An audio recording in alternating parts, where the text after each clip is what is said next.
হাইপারসোমনিয়া অনেক ঘুম হয়। ঘুম কন্ট্রোলের উপায় কি? সবার একটা সমস্যা স্টুডেন্ট লাইফে যে ভাই ঘুম প্রচুর হয়, সঠিক টাইমে ঘুম হয় না, যখন পড়তে বসি তখন ঘুম ধরে। এখন এই ঘুমটা কিভাবে কন্ট্রোল করবা বা কেন তোমার, প্রথম কথা হচ্ছে ঘুম কন্ট্রোল আগে তোমাকে জানতে হবে কেন তোমার ঘুম বেশি হচ্ছে।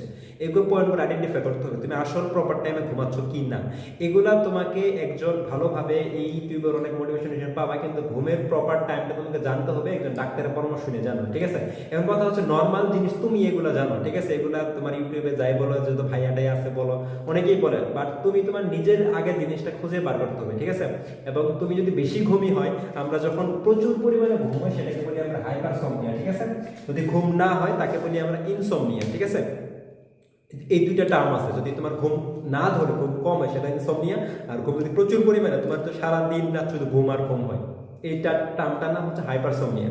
এখন তোমার কি আসলে হাইপারসোমনিয়া কিনা, বা কেন হাইপারসোমনিয়া হচ্ছে, বা কোন কারণগুলোতে হচ্ছে, বা তুমি পড়তে গেলে তোমার ঘুম পাইতেছে বা ঘুম কন্ট্রোল হচ্ছে না, তুমি একদিনে 7-8 ঘন্টা ঘুমাইতেছ, 8-9-10 ঘন্টা ঘুম পারতেছ, কোনটাকে হাইপারসোমনিয়া আমরা বলবো? দেখো, প্রথম কথা তোমাকে জানতে হবে আগে আমাদের কেন এমন হয়, বা ঘুম কেন এত ঘুম ঘুম লাগে কেন। তোমাকে আগে এই কেন কারণটা খুঁজে বের করতে হবে, তোমার কেন বেশি ঘুম হচ্ছে বা কেন তোমার। এখন দেখো, আমি তোমাদের এর আগে নর্মাল ফাংশনটা বলি। একটা আমাদের বডি, আমাদের একটা দেহ, তাই না? এটাতে এমনি থাকে না, একটা রেস্টের প্রয়োজন আছে। তা বডির যে নর্মাল ফিজিওলজিক্যাল ফাংশনগুলো আছে, এই বডির নর্মাল ফিজিওলজিক্যাল ফাংশনগুলোর জন্য আমাদের ঘুম প্রয়োজন। এখন তুমি দৈনিক কাজ করবা 24 ঘন্টার ভিতরে, তুমি তো 24 ঘন্টায় পারফর্ম করতে পারবে, এটা দুনিয়ার কেউ পারবে না, তাই না? তাহলে এই বডিকে রেস্ট দেওয়ার জন্য আমাদের ঘুম প্রয়োজন। তাহলে আমাদের বডির নর্মাল ফাংশনগুলো বা নর্মাল অ্যাক্টিভিটিগুলোকে ঠিক রাখার জন্য আমাদের ঘুম প্রয়োজন। এখন ঘুমটা কতটুকু প্রয়োজন দেখো, প্রথম কথা হচ্ছে আমাদের স্লিপ টাইমটা কতটুকু হবে। বডি ফাংশন এবং স্লিপ সাইকেল, এই তিনটা কথার ভিতরে তোমার যদি স্লিপ টাইম ঠিক থাকে, তোমার বডি ফাংশন, তাহলে তোমার স্লিপের কতটুকু ঘুমানো দরকার সেটা যদি তুমি ঠিক করতে পারো, তাহলে তোমার বডি নর্মালি ভালোভাবে ফাংশন করবে। তোমার বডির উপরে তুমি জোর করে বেশি দিনে চাপা দিতে পারবে না, জোর করে বেশি দিনে চাপা দিতে পারবে না। তোমার বডি দেখবে অটোমেটিক্যালি সেটা আবার পূরণ করে নিছে। তুমি একদিন 2 ঘন্টা ঘুমাইলে তোমার বডি পরের দিন 8 ঘন্টা 10 ঘন্টা ঘুমানো নিবে, কারণ এটা তুমি যদি না ঘুমাও তোমার বডিও চলে হয়ে পড়বে, তোমার বডি পারফর্ম করতে পারবে না। তাহলে তোমাকে প্রথমত পয়েন্ট কথা হচ্ছে তোমার স্লিপ টাইমটা ঠিক করতে হবে, স্লিপ সাইকেলটা খুঁজে বের করতে হবে, স্লিপ সাইকেলটা খুঁজে বের করতে হবে।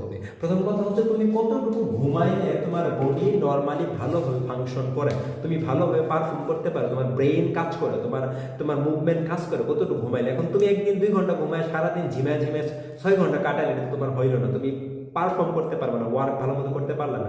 তোমার বডির নিড যতটুকু পূরণ হবে, তোমার বডি যতটুকু খাবার প্রয়োজন, ঘুমের যতটুকু প্রয়োজন, যতটুকু প্রয়োজন হওয়ার পরে যদি সেটা বেশি ঘুম, তারপরেও যদি ঘুম হয়, সেটা তো হাইপারসোমনিয়া, ঠিক আছে? তোমার বডির ঘুম হওয়ার পরেও তুমি ঘুমাইতেছো, সেটা তোমার হাইপারসোমনিয়া। বাট নর্মাল একটা বডি ফাংশন ঘুম যেটা আছে, সেটা করলে তোমার বডি নর্মাল ভাবে চলবে। এখন সেটা আমি খুঁজে বার করবো কিভাবে, আইডিয়াল ঘুমের টাইম, আমার বডি কতটুকু ফাংশন করে সেটা দেখো। নর্মালি আমরা অ্যাডাল্ট পারসনের ক্ষেত্রে আমরা ঘুমের যে টাইমটা, সেটা আমরা ঘুমের টাইমটা ধরি কোথা থেকে, ঠিক আছে? 5 থেকে শুরু হয়, এটা 5 থেকে শুরু হয়, ঠিক আছে? 5 থেকে 7 পর্যন্ত, ঠিক আছে? 5 থেকে 7 ঘন্টা পর্যন্ত, অনেকে 7 ঘন্টা পর্যন্ত ঘুম হয়, 7 ঘন্টা পর্যন্ত নর্মাল মানা যায়, ঠিক আছে? 5 থেকে 7 ঘন্টা পর্যন্ত ঘুম হয়, ঠিক আছে? তবে আমি বলবো 6 ঘন্টা, ঠিক আছে? আমি বলবো যারা এইচএসসি লেভেলে আসো তোমাদের হচ্ছে 6 ঘন্টা, ঠিক আছে? 6 ঘন্টা ঘুমের থেকে নর্মাল তোমার বডি পারফর্ম করার কথা, ঠিক আছে?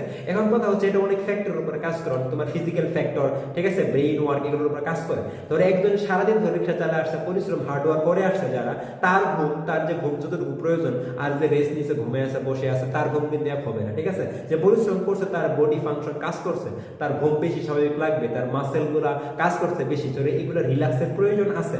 আরেকটা হচ্ছে যেটা তুমি ব্রেইন ফাংশন যদি বেশি বেশি করো, সেখানেও ঘুমের প্রয়োজন আছে, ঠিক আছে? সেখানেও ঘুমের প্রয়োজন আছে। এখন তোমার ওয়ার্কের উপরে এই সাইকেলটা বাড়তে পারে, কমতেও পারে, ঠিক আছে? তবে নর্মাল তুমি ওয়ার্ক করো, এটা তোমার 6 ঘন্টার ভিতরে থাকা উচিত, 5 থেকে 7 ঘন্টা যেটা বললাম। এখন কথা হচ্ছে নর্মাল 6 ঘন্টা। এখন তুমি এটা কিভাবে বের করবা, তোমার কতটুকু পারফর্ম করতে পারো? তুমি একদিন 6 ঘন্টা ঘুমায় দেখো, একদিন 6 ঘন্টা চাইতে একটু ঘুমায় দেখো তোমার বডি কতটুকু কাজ করে। দেখলে যে না, 6 ঘন্টা তুমি ভালো মতো পারফর্ম করতে পারতেছো, তুমি একটু কমাতে চাইছো, একদিন একটু 20 মিনিট কমাও, আস্তে আস্তে। তুমি একদিনে একদম হঠাৎ করে সবগুলো কমাবে না, তুমি একটু আধা ঘন্টা কমায় দেখো, 5.5 ঘন্টা, 5 ঘন্টা ঘুমায় দেখো, তোমার পরের দিন ঘুম ঘুম ভাব লাগে কি না। এটা তুমি যদি আইডেন্টিফাই করতে পারো যে তুমি হ্যাঁ 5 ঘন্টা বা 5 ঘন্টা 30 মিনিট তুমি ভালো পারফর্ম করতে পারতেছো, তোমার ঘুম ঘুম ভাব লাগতেছে না, এটাই তোমার সুইট টাইম, ঠিক আছে? সুইট টাইম, ঠিক আছে? আর সুইট টাইমটা কিভাবে বের করবা, তুমি এক্সপেরিমেন্ট করে 2-3 দিন একটু ঘুমায় দেখলে কতটুকু কেমন, ঠিক আছে? এর উপরে ডিপেন্ড করে বের করবো। এরপরে সবচেয়ে গুরুত্বপূর্ণ, তাহলে বডি ফাংশন করতে পারতেছে, স্লিপ সাইকেলটা কিভাবে ঠিক করবো। আমি টাইম ঠিক করে ফেলছি, এবং সাইকেল ঠিক করবো কিভাবে দেখো। সৃষ্টিকর্তা আমাদের রাতটা কেন দিছে? বিশ্রামের জন্য দিছে। এখন রাতটা বিশ্রামের জন্যই দেওয়া হয়েছে, কারণ এখানে তুমি যদি একটা সাউন্ড পলিউশন, যেখানে শব্দ আমরা নর্মালি সেখানে ঘুমাইতে পারি না, একটা যেখানে পিনপন সাইডে সুন্দর একটা পরিবেশের মধ্যে সেখানে ঘুমাইতে পারি, আমাদের ঘুমটাও সেখানে ভালো হয়। এই রাতটা কিন্তু মেইনলি তুমি যেই যাই বলো, এখানে রাতের একটা অংশ, পুরোটা রাতের একটা অংশ আমাদের ঘুমের জন্য দেওয়া হয়েছে। কোন অংশটা আমাদের ঘুমের জন্য দেওয়া হয়েছে? কিন্তু আমাদের পারিপার্শ্বিকতা বা অনেক কিছুর কারণে এটা অনেক চেঞ্জ হয়ে গেছে, তাই না? বা আমাদের অভ্যাসের কারণে অনেক কিছু চেঞ্জ হয়ে গেছে। চেঞ্জ হইলেও তোমার কিন্তু এটা বডি এই জন্যই আমাদের ঘুম অনেক কিছু এটার জন্য দায়ী। এখন এই রাইট টাইমটা কখন হবে? রাতে। এখন তোমার জন্য পিন পয়েন্ট টাইম কোনটা তোমাকে খুঁজে বের করতে হবে। নর্মালি তুমি দেখো, এখন কেউ ঘুমের অ্যালার্ম দিয়ে আসলে আমরা উঠতে পারি না। এখন এমন একটা অ্যালার্ম রেজিস্ট্যান্ট হয়ে গেছে আমরা সবাই, ঘুমের অ্যালার্ম দিয়ে কেউ আর ঘুম থেকে উঠতে পারি না। ঘুমের অ্যালার্ম বাজতে থেকে 10-12টা দিয়ে থেকে উঠতে পারি না। আমি বলবো তোমাদেরকে ঘুমানোর অ্যালার্ম দিতে। কি দিতে? ঘুমানোর অ্যালার্ম দিয়ে, ঠিক আছে? কখন ঘুমাবা সেই অ্যালার্ম দিয়ে রাখবে। স্লিপ টাইম, স্লিপ সাইকেল কি? ঘুমানোর অ্যালার্ম দিবে, ঠিক আছে? ঘুমানোর অ্যালার্ম, তুমি কয়টার সময় ঘুমাবা এই অ্যালার্ম দিয়ে রাখবে, ঠিক আছে? কয়টার সময় ঘুমাবা। এখন ওই প্রতিটা টাইমে তোমাকে ঘুমাইতে হবে। তুমি যখন ঘুমাইলা, তোমার বডির নিডটা পূরণ হলে তুমি অটোমেটিক উঠে যাও। আমার পয়েন্টটা বুঝতে পারছো?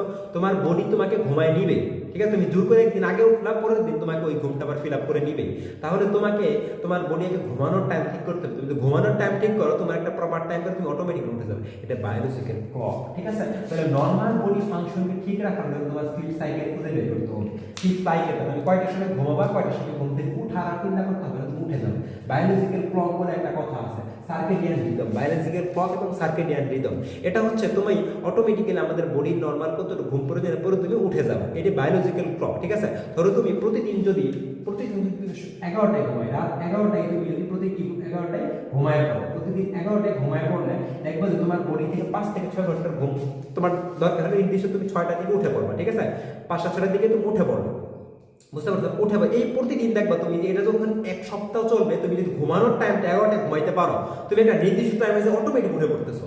তুমি প্রতিদিন ঘুমাও, দেখবা নির্দিষ্ট টাইমে যে অটোমেটিক উঠে পড়তেছো, তাহলে তুমি বুঝবা ওই টাইমটাই তোমার হচ্ছে একটা সুইট টাইম, ঠিক আছে? এবং তুমি যদি পরবর্তী তোমার আর ঘুম ভাব না হয়, তাহলে ওই টাইমটাই তোমাকে ফিক্স করে নিতে হবে যে আমি এই কটায় ঘুমাবো, 11টা বা 12টায় ঘুমাবো, ঠিক আছে? এখন ঘুমাইলাম, অনেকের একটা সমস্যা, আমি 11টায় ঘুমাইলাম, সুন্দর মতো ফোনটা নিয়ে আবার টেপা শুরু করলাম, ফোনটা নিয়ে দেখা শুরু করলাম, তাহলে হবে না। এখন ফোন নিয়ে তোমার কিন্তু ঘুমতে হবে না, স্বাভাবিক জিনিস। ফোনটাকে দূরে রাখতে হবে। ঘুমানোর আগে ফোন লিখে রাখছি, ঘুমানোর অ্যালার্ম দাও এবং ফোনটাকে দূরে রাখবে, ঠিক আছে? ঘুমানোর আগে ফোনের সাথে আলাপ বাদ। তুমি এর আগে তুমি তোমার ঘুমানোর টাইমের আগে ফোনটা রাখো, তুমি মিনিমাম ঘুমানোর এটা একটা বড় সমস্যা দাঁড়িয়েছে এখন, ঠিক আছে? তুমি ঘুমাইলে যদি আধা ঘন্টা যদি ঘুমানোর তোমার ব্লু লাইট স্ক্রিনটা দেখো, তোমার ঘুম দেখবো 1 ঘন্টা 2 ঘন্টার জন্য চলে গেছে, আর ঘুমতে হবে না, ঠিক আছে? ঘুম ধরলে তোমার প্রপার ঘুমটা হবে না। তুমি ঘুমাইতেছো, ঠিক আছে, 3 ঘন্টা তোমার টাইম ঘুমাইতেছো, বাট তোমার ঘুমের যে নিডটা সেটা কিন্তু পূরণ হচ্ছে না, কারণ তোমার সকল বডিতে একটা পিনপন সাইলেন্ট একটা দরকার, ব্রেইনে একটা রিল্যাক্স দরকার। এই রিল্যাক্স তুমি দিতে পারতেছো না, একটা প্রেশার কাজ করতেছে চারপাশে পরিবেশের কারণে। তখন কিন্তু তুমি 3 ঘন্টা টাইমলি ঘুমাইলা, 5 ঘন্টা 7 ঘন্টা ঘুমাইলে কিন্তু তোমার ঘুম কিন্তু 7 ঘন্টা পূরণ হলো না, সেটা কিন্তু অনেক কিছু কম পূরণ হয়ে গেল, ঠিক আছে? এটা অনেক আছে যে আমার ঘুমের হরমোন রিলিজ হয়, ঠিক আছে? ঘুমের হরমোন রিলিজ হয়, মেলাটোনিন, জানো ঘুম জাগরণ চক্র নিয়ন্ত্রণ করে মেলাটোনিন, হ্যাঁ? মেলাটোনিন, এই মেলাটোনিনটা কখন নির্গত হয়? এই মেলাটোনিনটা কিন্তু এই যে রাতের প্রথম ভাগ, ঠিক আছে? রাতের প্রথম ভাগ 12টার আগ পর্যন্ত কিন্তু এই মেলাটোনিনটা বেশি বেশি ক্ষরিত হয়। তাহলে 12টার আগে একটু ঘুমানোর চেষ্টা করো, 12টার ভিতরে। এর পরে না যে 1টা 2টা 3টা এগুলো পার না, 2-1টা পারই হওয়া যাবে না, ঠিক আছে? বর্তমান পজিশনে যদি বলি, ঠিক আছে? এই পরবর্তী তুমি যদি ঘুমাও, বেশিও ঘুমাও, দেখবে যে শেষ রাতের অংশতে বেশি ঘুমাইলেও আসলে ঘুমটা কার্যকরী হয় না, ঠিক আছে? এই ঘুমটা কিন্তু কার্যকরিত হয় না। যারা বিভিন্ন ধর্মের আছে, ইসলাম ধর্মের যারা আছে, তো আমাদের জন্য প্রপার টাইম কোনটা? আমাদের জন্য প্রপার টাইম হচ্ছে ফজরের আগে আমরা উঠে পড়ার চেষ্টা করবো, ঠিক আছে? উঠে পড়ার চেষ্টা করো। তোমার যদি দিনে ঘুমানোর টাইম হয়, তুমি দুপুরের আগে একটু ঘুমাইতে পারো, অথবা বিকালে একটু ঘুমাইতে পারো, 1 ঘন্টা বা আধা ঘন্টা একটু ঘুমাইতে পারো, ঠিক আছে? যদি তুমি রাতে কম ঘুম হয়, তখন এই ঘুমটা কিন্তু কার্যকরী, দিনের এই ঘুমটা কার্যকরী। তাহলে যে কথাগুলো বললাম, স্লিপ সাইকেলটা খুঁজে বের করবা, তাহলে বায়োলজিক্যাল ক্লক অটোমেটিক্যালি কাজ করবে, ঠিক আছে? এখন আসো, কত ঘন্টা প্রপার টাইম? এটা উত্তর পেয়ে গেছে। তুমি প্রপার টাইম কিভাবে খুঁজে বের করবে? তুমি বডি ফাংশন অনুযায়ী খুঁজে বের করবে। এখন ঘুম বেশি হওয়ার কারণটা কি, আর কি কারণে তোমার ঘুম বেশি হয়? এটা বললাম নর্মাল বডি ফাংশন। এখন তোমার ডিসঅর্ডার বা প্যাথোলজিক্যাল জিনিসগুলো কখন আসবে, কখন ঘুম বেশি হবে? এই যে প্রথম কথা হচ্ছে তোমার এই যে এগুলো হচ্ছে নর্মাল ফিজিক্যাল ওয়ার্ক করলে তোমার ব্রেইন ওয়ার্ক নর্মালি একটু ঘুম বেশি হবে। বা এই যে স্ক্রিন টাইম, ফোন মোবাইলের আসক্তি, ঠিক আছে, এই স্ক্রিন টাইম করে তোমার ঘুম অটোমেটিক্যালি চলে যায়, ঠিক আছে। তো ঘুমোতে তোমার বডিটা দেখবে তখন বেশি ঘুমাইলেও আর পারফর্ম করতেছে না। তোমার স্ক্রিন টাইম যখন চোখে তুমি তোমার যে কটা ঘুম আসার কথা সেই কটা ঘুম ধরতেছে না, তুমি নর্মালি তো পরেই উঠবা। তুমি যতই তুমি সকাল 7টায় 8টায় অ্যালার্ম দিয়ে রাখো, সকাল 6টায় তুমি যদি ঘুমাও 3টার সময় 4টার সময় উঠতে পারবা, তোমার বডি তো তোমাকে নির্দিষ্ট করে টাইম দিবে, তাই না? তো উঠতে পারবে না, স্বাভাবিক জিনিস। তাহলে তোমাকে এই জিনিসটা খুঁজে বের করতে হবে, ঠিক আছে। স্ক্রিন টাইম, খাবার, কিছু কিছু খাবারের কারণে বেশি ঘুম। তুমি যদি সারাদিন পড়তে বসছো, তুমি পড়তে বসার আগে 3-4 ভাত খেয়ে পড়তে বসছো, তোমার ঘুম ধরবে স্বাভাবিক। তুমি যখন খাবার ইনটেক করো তখন দেখবে ডাইজেস্ট হওয়া শুরু করবে, বিভিন্ন হরমোন আসবে, ডাইজেস্ট হয়ে তোমার বডির যখন ভিতরে মেকানিজম কাজ করা শুরু করবে তখন তোমার বডির স্বাভাবিক রিল্যাক্স দাও, আমাকে রিল্যাক্স দাও। তুমি একই সাথে তোমার ব্রেইনের কাজ, বডির কাজ দুইটাই করতে পারবে না, তাই না? তা তোমার বডির ভিতরে কাজটা তুমি এই দুইটা কাজের সাথে কখনো করতে পারবে না, ঠিক আছে। তারপরে তোমাকে কার্বোহাইড্রেট ইনটেক, বডি যদি বেশি পরিমাণ কার্বোহাইড্রেট ইনটেক করে ফেলো, ব্লাড সুগার লেভেল বেড়ে যাবে, হ্যাঁ, হাই সুগার জাতীয় চিনি, ঠিক আছে, ভাত, তারপর এইগুলো কার্বোহাইড্রেট জাতীয় যেগুলো বেশি পলিস্যাকারাইড আছে সেগুলো খাইলে দেখবে যে ক্যাফেইন থাকে, এগুলো ঘুম বেশি হয়, ঠিক আছে। এগুলো ঘুম, এই জন্য খাবারটাকে একটু কন্ট্রোল করা লাগবে, ঠিক আছে। কি খাবার খেলে তোমার বেশি ঘুম হয় এগুলো একটু মানে তোমার যতটুকু খাওয়া দরকার, ঠিক আছে, এটা তুমি একটু কন্ট্রোল করতে মানে চেষ্টা করবে ইনশাআল্লাহ। আর হচ্ছে বললাম যে এই লাস্ট পয়েন্ট, ঠিক আছে, এগুলা ফোন দূরে রাখবে এবং অ্যালার্ম ঠিক করে রাখবে, ঠিক আছে। এটা হচ্ছে প্রপার ঘুমানোর টাইম। আশা করি বুঝতে পারছো। এই পয়েন্টগুলোকে তুমি এলিমিনেট করো, তোমার ঘুমের লাস্ট বলতেছে ঘুমের টাইমটা ফিক্স করো, কখন তোমার ভালো ঘুম হয়, কি কারণে তোমার ঘুম বেশি হইতেছে এগুলো ফিক্স করো। যদি আসলেই তোমার ঘুম বেশি হয়, হাইপারসোমনিয়া যদি আসলেই থাকে, কারো কাছে তুমি একজন ডাক্তার দেখে দেবো, ঠিক আছে। হাইপারসোমনিয়া তোমার রিলেটেড একটা কিছু ট্রিটমেন্ট নিতে পারো, ঠিক আছে। এটা হচ্ছে ডাক্তারই বলতে পারবে, এছাড়া তোমাকে আর কেউ বলতে পারবে না, ঠিক আছে। যত বড় মোটিভেশন স্পিকার যারা তারা বলুক, ঘুমনে তাদের কাছ থেকে ইউটিউবে এইসব কোনো সাজেশন নাই, এটা ডাক্তারই বলতে পারবে, ঠিক আছে, ভালো মতো। আর যদি তোমার হাইপারসোমনিয়া থাকে, আচ্ছা এখন আসো নরমাল এগুলা যদি ক্লিয়ার করে তুমি, আশা করি তোমার ঘুমটা ইনশাআল্লাহ তোমার একটা নির্দিষ্ট টাইমের ভিতরে চলে আসবে, ঠিক আছে, নির্দিষ্ট টাইমে চলে আসবে এবং একটা নরমাল যখন বায়োলজিক্যাল ক্লকের ভিতরে চলে আসবে ইনশাআল্লাহ তুমি ভালো মতো পারফর্ম করতে পারবে, ঠিক আছে। বুঝতে পারছো? আশা করি তোমাদের কোনো প্রশ্ন থাকলে আমাকে জানাবে, এখানে কমেন্টে জানাবে, আমি ইনশাআল্লাহ তোমাদের উত্তর দেওয়ার চেষ্টা করবো। ওকে, আল্লাহ হাফেজ, আসসালামু আলাইকুম।